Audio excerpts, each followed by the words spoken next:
everyone, Miss Curdy here again, and today we are going to be doing topic 13-4, which is comparing fractions that have the same numerator.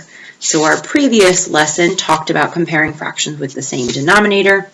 Now we're going to be looking at fractions that have the same numerator. So the denominator tells us the size of the piece. So when I have the same denominator, I know all my pieces are the same exact size. But now our numerator tells us how many pieces out of the total we have shaded in or that we're talking about. Fractions with the same numerator will have the same amount of pieces shaded. So to compare these fractions, we need to look at the denominator to determine which has larger sized pieces. And remember, the larger the denominator, the smaller the size of each piece. So let's take a look. I'm going to zoom in. And here we've got two fractions, 4/8 and 4/6. And notice that they have the same exact numerator. So we're going to be talking about 4 pieces each.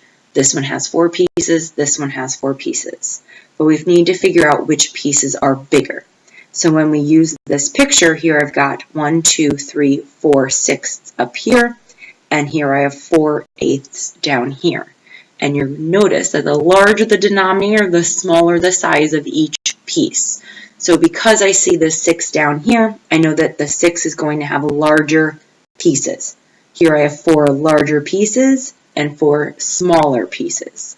So I know that 4/6 is going to be larger. And this is where a couple of kids will get confused because, again, they're looking at that 8 saying, but I know 8 is a larger number than 6. So why isn't 4/8 larger than 4/6? That's where we need to keep in mind what our denominator means. It means our whole is broken up into more pieces, so each piece has to be less. It's a lot like sharing. If you have to share with 8 people, you're going to get less than if you're sharing with 6 people. So again, 4/6 is going to be a bigger amount than 4/8. Now let's take a look down here at these fractions. So remember, we all have the same numerators here, a 1 and a 1, a 5 and a 5, a 4 and a 4. And to compare these fractions, we need to look at the denominators. And we're going to remember that the larger the denominator, the smaller the size of all of the pieces. So here when I look at 1/6 and 1/10, each of them have 1 piece.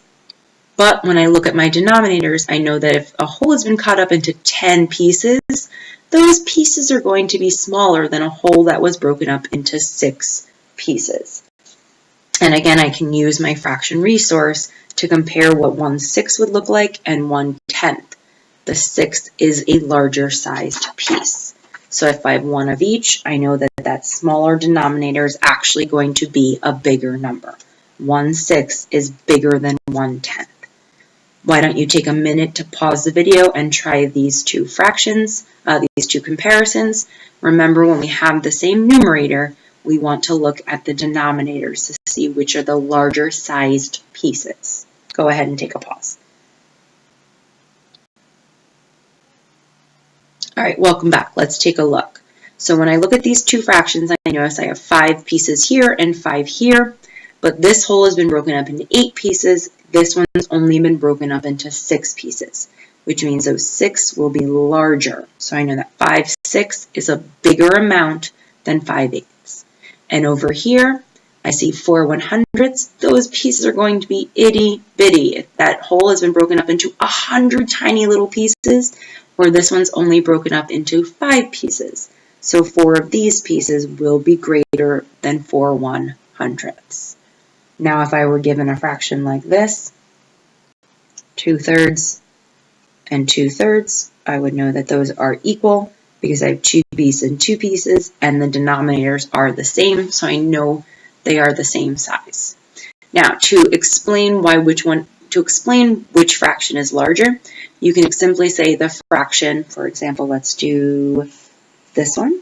The fraction 4/5 is larger than the fraction 4 100ths because it is a greater piece of the whole. Just like 4/6 up here is a greater piece of the whole than 4/8.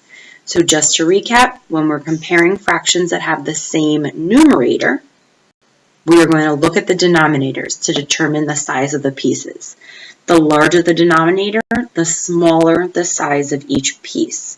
So we actually want to go with the smaller denominator is going to give us a larger size piece.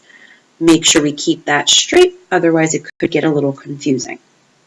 Reach out to your teacher if you need a mini lesson, and go ahead and start practicing 13-4, comparing fractions that have the same numerator.